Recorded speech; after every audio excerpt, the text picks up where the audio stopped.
Welcome back to civil ज्ञान। आप सभी का सिविल ज्ञान में स्वागत है। दोस्तों, आप सभी के इस क्रैश कोर्स में आप सभी का तहे दिल से स्वागत है, जिसमें हम लोग बिल्डिंग मटेरियल स्टार्ट किए हैं। और इससे पहली वाली वीडियो में हमने स्टोन के सारे वन लाइनर और अच्छे अच्छे इंपॉर्टेंट चीज़ें हमने बात कर ली है। अब हम यहाँ पे बात करेंगे आज के इस टॉपिक में। आज हम बात करने वाले हैं भाई, यहाँ पे आज हम बात करेंगे कि आपके जो ब्रिक आपका टॉपिक है, इस ब्रिक टॉपिक से क्वेश्चन कैसे बनता है। देखो भाई, पढ़ने को तो आप लोग तो पढ़ ही रहे हैं, कोई नो डाउट है, लेकिन आप इस वीडियो के माध्यम से हम आपको ये बताने वाले हैं कि एग्ज़ाम में आपको कौन से चीज़ें एग्ज़ाम में किस तरीके से पूछी जा रही हैं, और यहाँ पे कुछ रिवीजन भी करने वाले हैं। और हम उन क्वेश्चनों की बात करेंगे कि जो आपके फर्दर एग्जाम में आने वाले हैं। तो चलिए हम वीडियो को स्टार्ट करते हैं। वीडियो को स्टार्ट करने से पहले अगर चैनल पर नए हैं, चैनल को सब्सक्राइब जरूर कर लीजिएगा। मिलते हैं फिर आगे अब बढ़ते हैं। देखिए चलिए, अगला क्वेश्चन, अगला जो आपका टॉपिक है, आज हम यहाँ पे डिस्कस करने वाले हैं ब्रिक के टॉपिक को, जहाँ पे हम बात करेंगे कि आपकी जो ब्रिक होती है वहाँ पे दो प्रकार की हम लोग, एक होती है कन्वेंशनल ब्रिक होती है, आपको हम लोग बात करें स्टैंडर्ड ब्रिक की। तो इनकी दो साइज आपको देखने को मिलती है, एक होती है विथआउट मोटार और एक होती है विथ मोटार। तो जो आपकी विथ मोटार होती है, जैसे यहाँ पे आप साइज़ देख लीजिए, ये आपकी स्टैंडर्ड और मॉडुलर साइज़ में अगर हम बात करें, जो आपकी नॉर्मल साइज़ होती है उसमें आपकी 20x10x10, मतलब आपकी जो ब्रिक की साइज़ होती है 20 सेंटीमीटर गुणे 10 गुणे आपकी 10 सेंटीमीटर। ये कौन सी साइज़ होती है, सपोज आप लोग देख लीजिए, जैसे कि आपका ये ब्रिक होता है, ठीक है। तो इस ब्रिक के अंदर आपका जो एक हेड होता है, ये आपका स्ट्रेचर होता है। तो मतलब जो आपको सामने से ये चीज़ आप देखते हैं तो ये आपका हेडर होता है, ठीक है। और ये आपकी जो होती है इस तरीके से आपका जो होता है, यहाँ पे आपका ये आपका स्ट्रेचर होता है। तो इनकी जो लेंथ होती है यहाँ से यहाँ तक कि आपकी 20 सेंटीमीटर आपको देखने को मिलती है। और आपकी ये साइज़ आपकी क्या होती है, ये 10 सेंटीमीटर आपको देखने को मिलती है। और यहाँ पर इस तरीके जो साइज़ होती है आपकी 10 सेंटीमीटर। ये कब होती है, जब हम लोग विथ मोटार बात करते हैं, मतलब अगर इसको मोटार के साथ में मिला दें, जैसे अगर इसके बगल में कोई एक ब्रिक और रख दें और यहाँ पे इसको यहाँ तक इसके बीच में विथ मोटार के साथ में जो हम लोग जॉइंट उसको पढ़ते हैं, ये आपकी विथ मोटार होती है। बाकी इसकी जो साइज़ हमको देखने को मिलती है, ये आपकी 19 मल्टीप्लाई आपकी 19 आपकी 9 19 गुणे 9 आपको ये देखने को मिलती है। जनरली इसकी साइज़ ये होती है, लेकिन विथ मोटार की साइज़ क्या होती है, 20 गुणे 10 सेंटीमीटर होती है। कन्वेंशनल में आपकी साइज़ होती है, अगर इंच में बात करें तो 9 inch multiply 4/3 8 inch multiply 2/3 inch.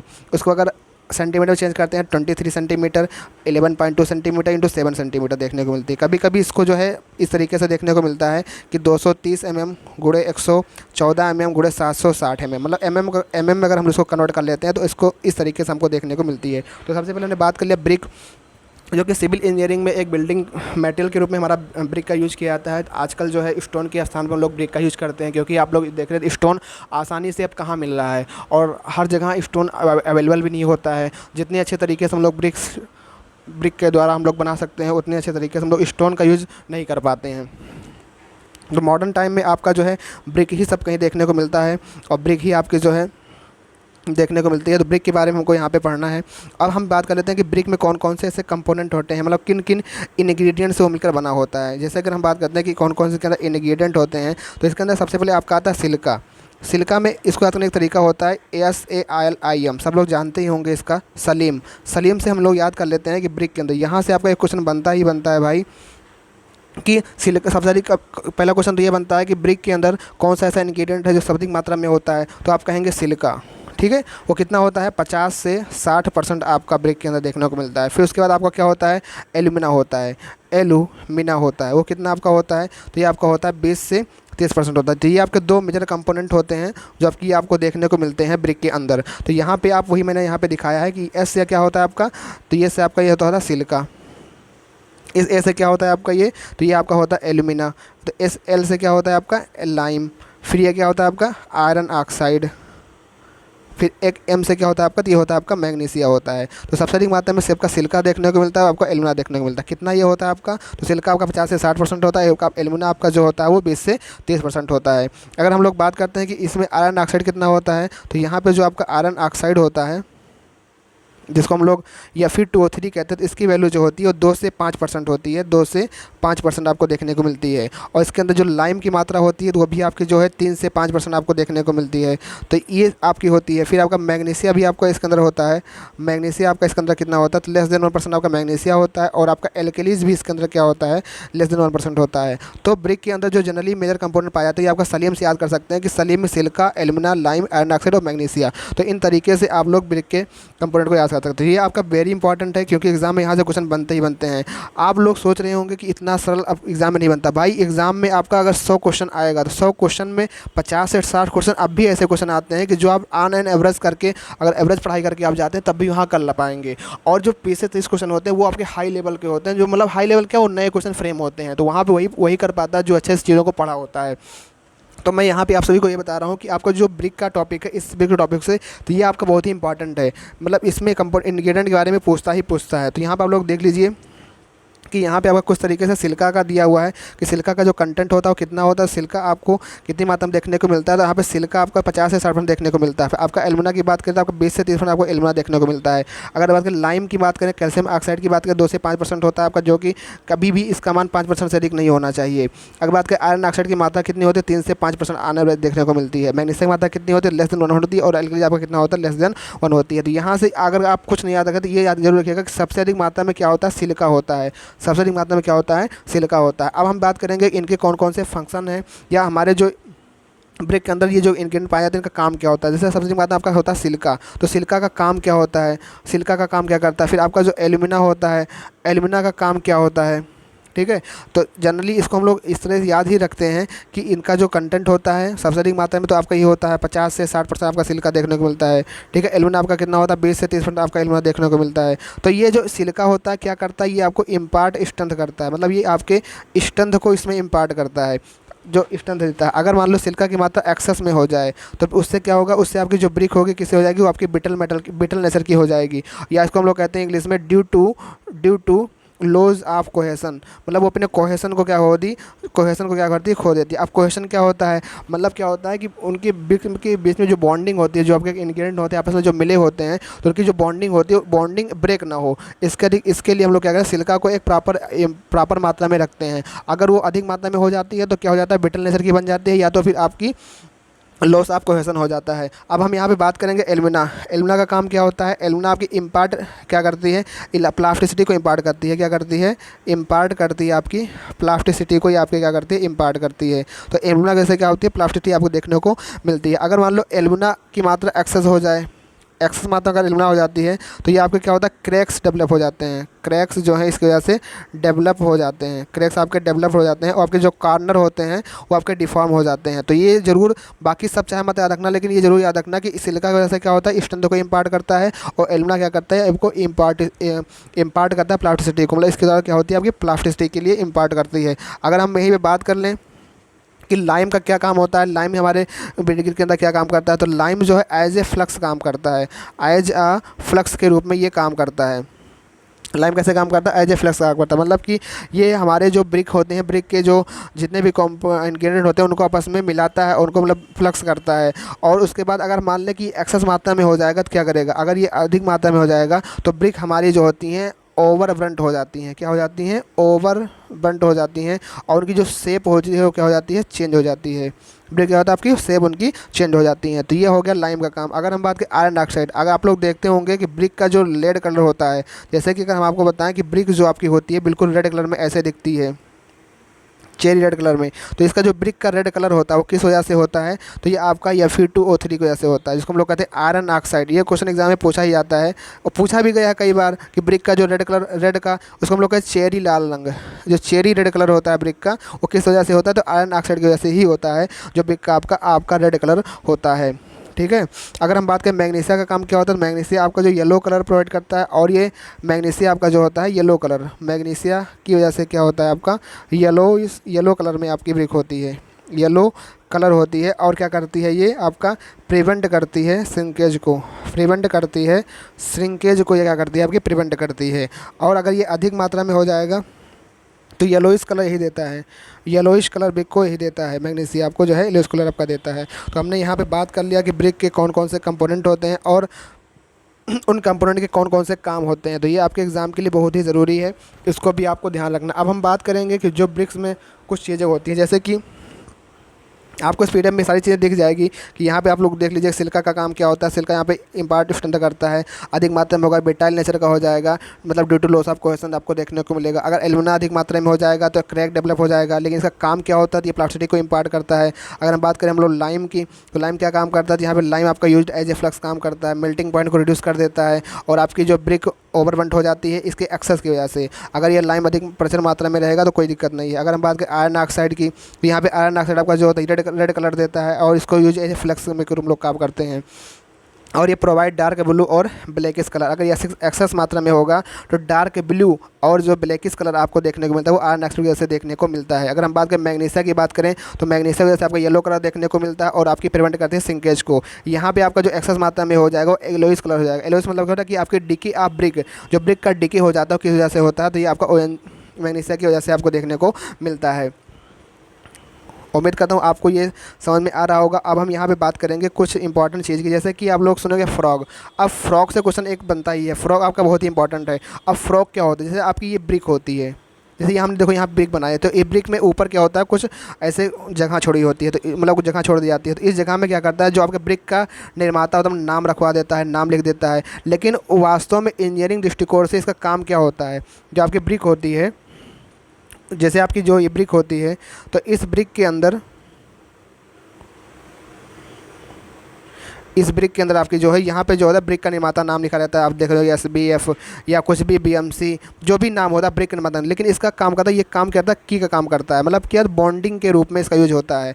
ये हमारी क्या होती है बॉन्डिंग करती है। अगर मतलब एक दूसरे ब्रिक के ऊपर इसके ऊपर रखा जाएगा तो एक दूसरे ब्रिक के बीच में क्या होगा, ये बॉन्डिंग का काम है। यहाँ मसाला भर दिया जाता है, फिर उसके दूसरी ब्रिक इसमें चिपक जाती है। तो ब्रिक का इसका जो फ्रॉग का काम होता है वो बॉन्डिंग के रूप में होता है, की का काम करता है। एक इसकी जो साइज़ होती है 10 गुणे 4 गुणे 1 और 2 सेंटीमीटर होती है। मतलब इसकी लंबाई 10 सेंटीमीटर, गहराई आपकी 4 सेंटीमीटर होती है और आपकी 1 या 2 सेंटीमीटर की डेप्थ देखने को मिलती है। तो इसकी साइज़ आपको ध्यान रखना है कि फ्रॉग की साइज़ कितनी होती है, 10 गुणे 4 गुणे 1 सेंटीमीटर होती है। अगर आपसे पूछे स्टॉक बोर्ड की साइज़ कितनी होती है, तो 21 गुणे 10 गुणे 6 सेंटीमीटर होती है। अब स्टॉक बोर्ड का काम क्या होता है, ये हमारे फ्रॉग को बनाता है। मतलब जो अगर जैसे कि अगर हमको फ्रॉग बनाना है तो ऐसे कुछ तरीके से आपका स्टॉक बोर्ड होता है। स्टॉक बोर्ड में इतना ऐसे खाँचा उठा रहता है और यहाँ पर उसके जो ब्रिक निर्माता उसका नाम यहाँ वगैरह लिखा रहता है और उसी हम ब्रिक को ला करके इसके ऊपर रख देते हैं, तो उसका जो सांचा होता है उस ब्रिक में छप जाता है। तो स्टॉक बोर्ड का काम क्या होता है, वो फ्रॉग बनाने के लिए काम होता है। अगर हम बात करें पैलेट बोर्ड का काम क्या होता है, ब्रिक को ढालने के बाद ब्रिक के उसके ऊपर पैलेट बोर्ड के ऊपर रखकर सुखाने के लिए उसका यूज़ किया जाता है। पैलेट बोर्ड की साइज़ कितनी होती है, तो 30 गुणे 12 गुणे 1 सेंटीमीटर इसकी क्या होती है, साइज़ होती है। तो ये हमने यहाँ पे बात किया फ्रॉग की, स्टॉक बोर्ड की, पैलेट बोर्ड की। आगे हम बात करेंगे sequence of the preparation of brick earth. मान लो अगर हमको ब्रिक अर्थ बनाना है, मतलब हमको ब्रिक के लिए हमको अर्थ चाहिए। तो जब ब्रिक के लिए हमको अर्थ चाहिए, सबसे पहले हम क्या करेंगे, वहाँ की ब्रिक के पास जाएंगे जहाँ से मान लो यहाँ पे सब ग्राउंड है। अब ग्राउंड के पास हम लोग जाएंगे, ठीक है। अब ग्राउंड में जाएंगे तो ग्राउंड में ऊपर की जो घास फूस होती है, उसमें कूड़ा कचरा कंकट वगैरह रहता है, उसको हम लोग क्या करते हैं खुद खोद के बाहर निकाल देते हैं। तो उस प्रोसेस को पहले को हम लोग क्या कहते हैं, अनसॉइलिंग कहते हैं। क्या कहते हैं उसको, अनसॉइलिंग कहते हैं। तो अनसॉइलिंग प्रोसेस में यही आपका होता है सबसे पहले। ये मतलब हम यहाँ बता दें कि सीक्वेंस क्या होता है कि प्रिपरेशन ऑफ ब्रिक अर्थ, कोई ब्रिक अर्थ को प्रिपेयर करना है तो सबसे पहले हम लोग क्या करते हैं, अनसॉइलिंग करते हैं। अनसॉइलिंग में क्या करते हैं, ऊपर के जो घास फूस हैं, जो कंकड़ हैं, छोटे मोटे ऐसे मतलब ऊबड़ खाबड़ चीज़ें हैं, तो उनको हम लोग क्या बाहर निकाल के हटा देते हैं। इसकी जो प्रोसेस होती है उसको हम लोग क्या कहते हैं, अनसॉइलिंग कहते हैं। अनसॉइलिंग के बाद जो दूसरी प्रोसेस आती है उसको हम लोग कहते हैं डिगिंग। अब डिगिंग की जाएगी, मतलब अब जो हमको ब्रिक की जितनी आवश्यकता होगी उस ब्रिक को, और ब्रिक बनाने के लिए हमको जो मृदा की जितनी आवश्यकता होगी, अब हम लोग क्या करेंगे, इस ज़मीन को हम लोग क्या करेंगे, खोदेंगे। यहाँ से फावड़ा से मशीन के द्वारा क्या करेंगे, यहाँ से हम लोग सॉइल को बाहर निकाल के सॉइल लेकर आएंगे। तो अब दूसरी प्रोसेस हम लोग सॉइलिंग कहते हैं, अब डिगिंग कहते हैं। अब डिगिंग करने के बाद जो मृदा हमारी बाहर निकल के आई उसको हम लोग कुछ समय के लिए ऐसे खुला छोड़ देते हैं एटमॉस्फेयर में, तो उसको हम लोग कहते हैं वेदरिंग प्रोसेस कहते हैं। क्या कहते हैं, वेदरिंग प्रोसेस कहते हैं। और वेदरिंग जब प्रोसेस करते हैं तो उसके बाद हम लोग एक करते हैं क्लीनिंग, कि ब्रिक के अंदर जो भी इनर्ट मटेरियल है, मतलब कुछ ऐसे मटेरियल होते हैं जो हमारे ब्रिक के लिए, मृदा के लिए सही नहीं होते, उनको हम लोग क्या कहते हैं, बाहर निकालते हैं। तो उस प्रोसेस को हम लोग साफ़ सफाई या क्लीनिंग कहते हैं। क्लीनिंग के बाद क्या होता है कि कुछ कंपोनेंट अगर ब्रिक के अंदर, जैसे हमने बात किया था कि ब्रिक में इंग्रेडिएंट होता है, सिलिका है, एल्यूमिना है, लाइम है, आयरन ऑक्साइड है, मैग्नीशिया एल्कलीज है। अगर ये सारे इंग्रेडिएंट में किसी एक भी इंग्रेडिएंट की मात्रा अगर कम होती है तो हम ब्लेंडिंग वाले प्रोसेस में ला करके उनको ऐड कर देते हैं। तो वो प्रोसेस हमारी क्या कहलाती है, ब्लेंडिंग कहलाती है। अब जब ब्लेंडिंग आपकी हो जाती है फिर हम लोग क्या करते हैं, मृदा को आसानी से अच्छे से गूँथ लेते हैं। जो गूँथने की प्रोसेस होती है आपकी, हम लोग क्या करते हैं उसको हम लोग टेम्परिंग कहते हैं। क्या कहते हैं? टेम्परिंग कहते हैं, या उसी को हम लोग नीडिंग कहते हैं।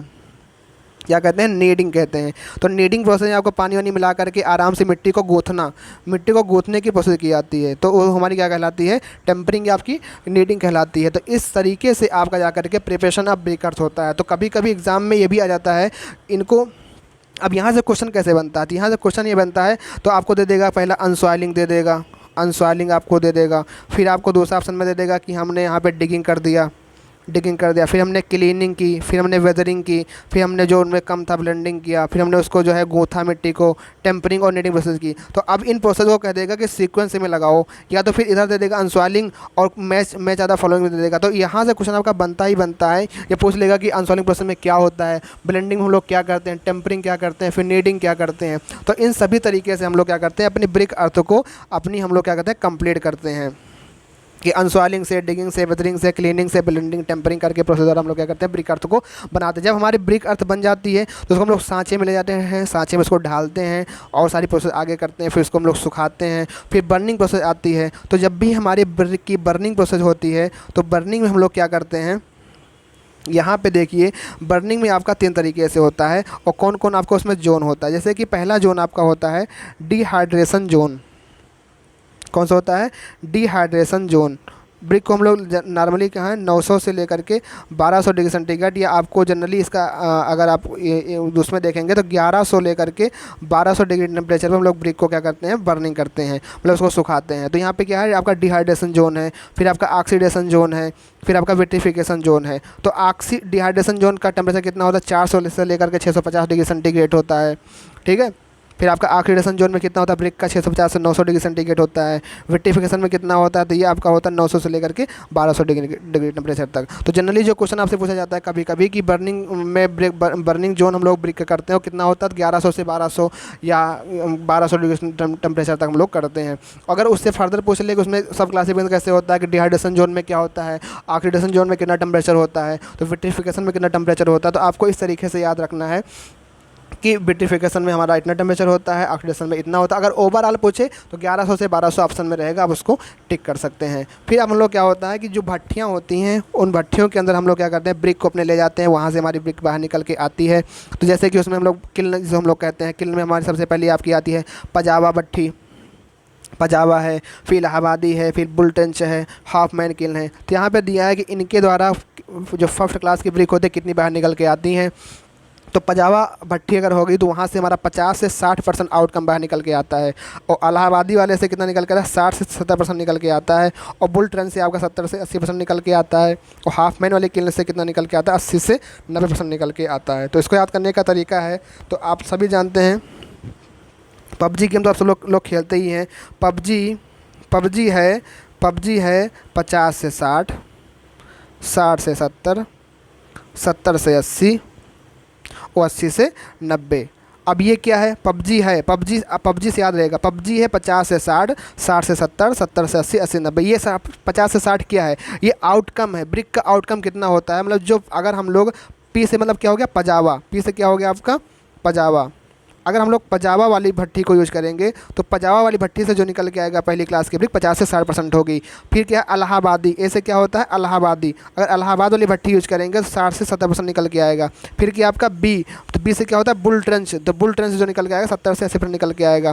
फिर आपका बचता है पबजी है, तो हाथ से बंद हो जाएगा आपका हाफ मैन, तो अगर हाफ मैन की किल यूज़ करेंगे तो 80 से 90% यहाँ फर्स्ट क्लास ब्रिक की आपकी निकल के आएगी। तो यह भी आपको ध्यान रखना है, क्वेश्चन यहाँ से बनता ही है, 1-2 क्वेश्चन बन जाता है कि मान लो कुछ भी पजावा अगर भट्टी है तो उससे कितना % फर्स्ट क्लास ब्रिक निकल के आती है, तो इसको भी आपको ध्यान रखना है। ठीक है, तो आगे हम लोग बात करते हैं, यहाँ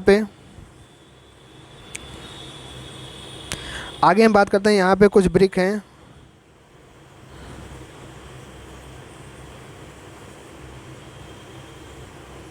जैसे कि अब यहाँ पे कुछ ग्रेड है, ब्रिक का ग्रेड है कि मान लो कोई अगर ए ग्रेड की ब्रिक है, तो ग्रेड अगर ए की ब्रिक है तो उसकी कंप्रेसिव स्ट्रेंथ मिनिमम कितनी होगी, तो less than, never be less than 105 kilogram पर सेंटीमीटर स्क्वायर, मतलब उसकी मिनिमम कंप्रेसिव स्ट्रेंथ 105 किलोग्राम होगी ग्रेड ए की। अगर ग्रेड ए ग्रेड है तो उसकी क्या होगी, less than or equal to आपकी 140 किलोग्राम पर सेंटीमीटर स्क्वायर। ये मिनिमम कंप्रेसिव स्ट्रेंथ होती है कि मिनिमम इतनी तो होती है, मैक्सिमम कुछ भी हो सकती है। ग्रेड बी की कितनी होती है, तो लेस देन, नेवर भी लेस देन 70 किलोग्राम पर सेंटीमीटर स्क्वायर।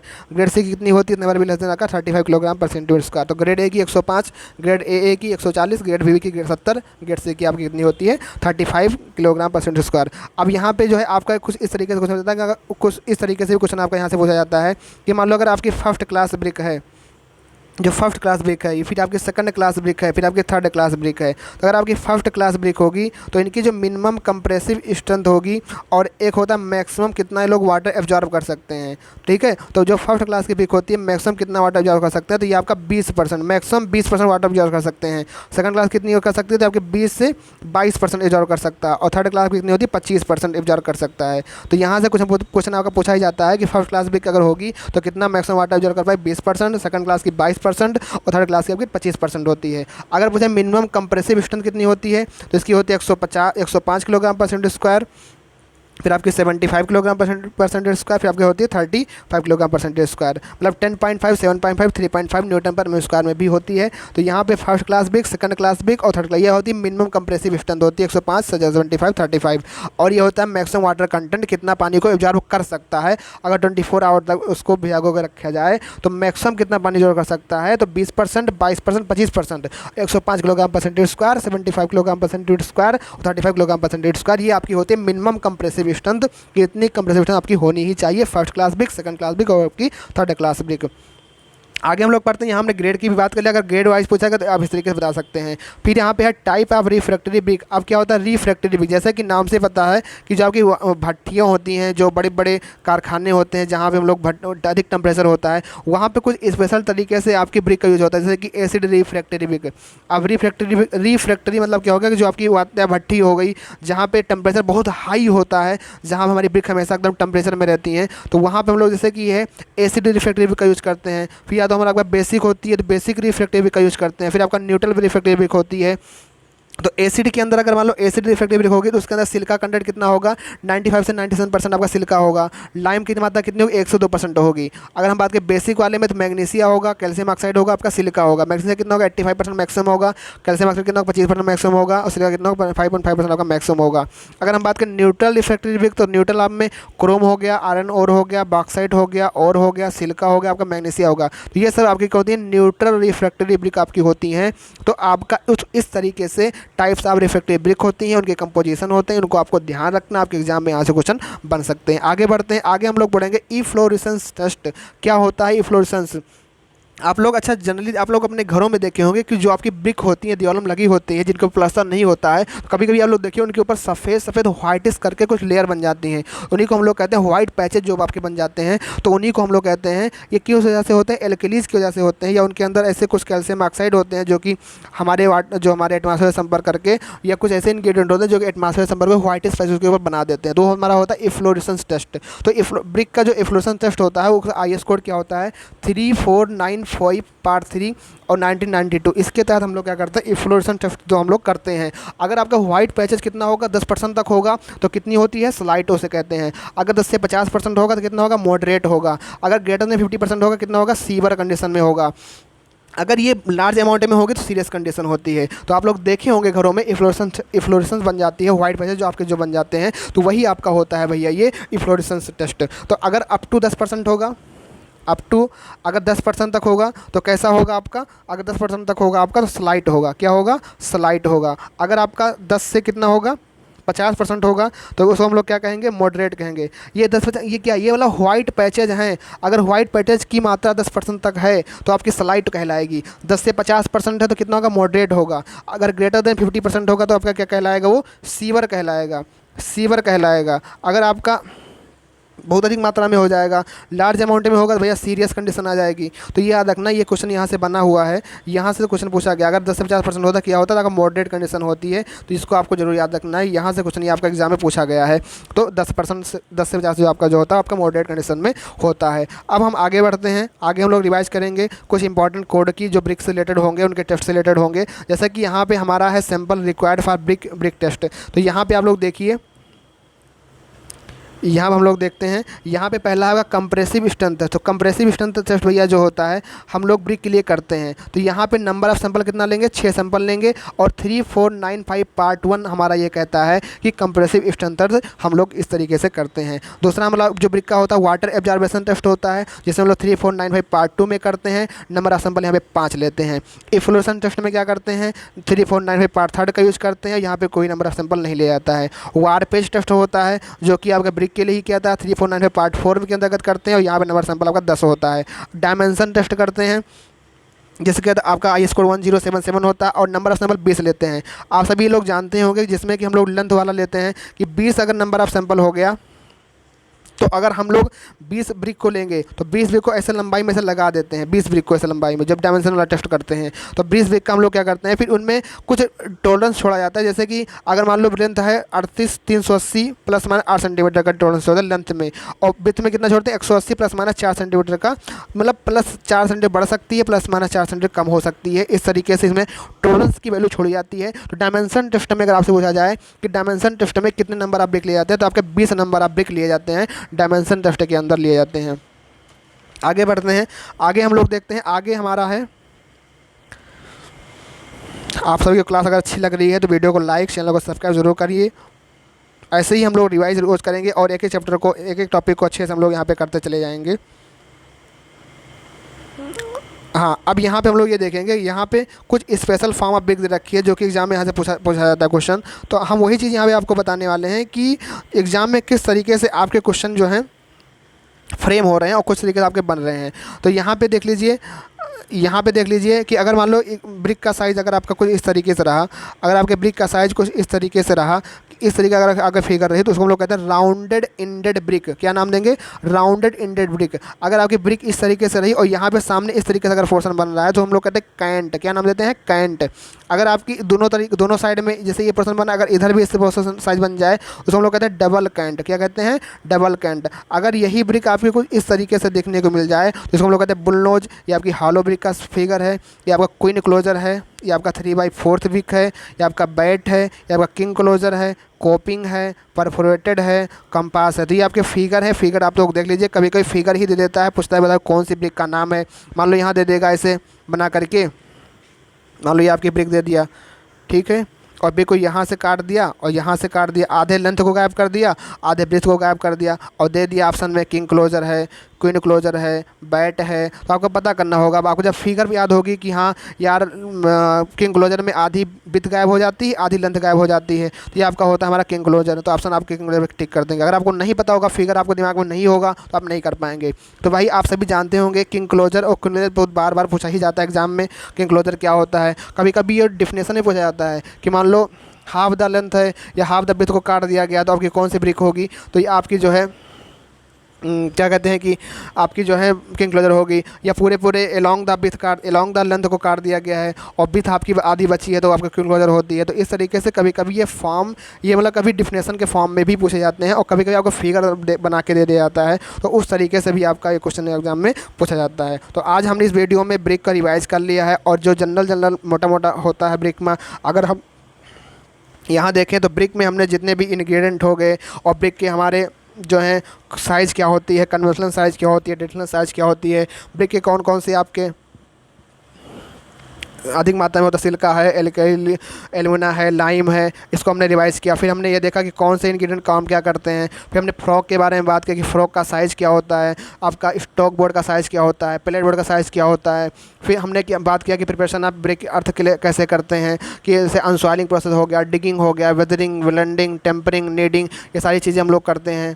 और हाँ, टेम्परिंग एक चीज़ हम यहाँ बताने भूल गए कि आपको जो टेम्परिंग की हम लोग करते हैं, टेम्परिंग की जो प्रोसेस होती है, टेम्परिंग की ब्रिक की जो टेम्परिंग प्रोसेस की जाती है तो वो आपकी किस में की जाती है, पग मिल में की जाती है। किस में की जाती है, पग मिल में की जाती है। तो यहाँ पे हमने ब्रिक के मोटा मोटा चीज़ें रिवाइज कर लिया, कुछ यहाँ पे आइस कोड भी देख लिए, और यहाँ पे कुछ हमने उनके क्या कहते हैं एसिड रिफ्रैक्टिव ब्रिक हो गया, वाइट इफ्लोरेसेंस टेस्ट हो गया, ब्रिक के बारे में हमने यहाँ पे कोई उनके साइड डायमेंशन के बारे में पढ़ लिया। अब यहाँ पे अगर कुछ चीज़ें अगर बताने वाली होंगी तो मैं नेक्स्ट वीडियो में आपको ब्रिक के बारे में बताऊँगा। नहीं तो नेक्स्ट वीडियो में हम लोग लाइम पढ़ने वाले हैं, लाइम पढ़ेंगे और हम सीमेंट को पढ़ेंगे। सीमेंट आपके एग्जाम के लिए बहुत ही महत्वपूर्ण, सीमेंट से बहुत सारे क्वेश्चन बन जाते हैं, बहुत से आपके वहाँ पे हैं। तो नेक्स्ट वीडियो हम लोग सीमेंट को पढ़ेंगे। तो थैंक यू, जय हिंद जय भारत। मिलते हैं नेक्स्ट वीडियो में, तब तक के लिए थैंक यू, जय हिंद जय Bharat, bye bye, take care, bye bye.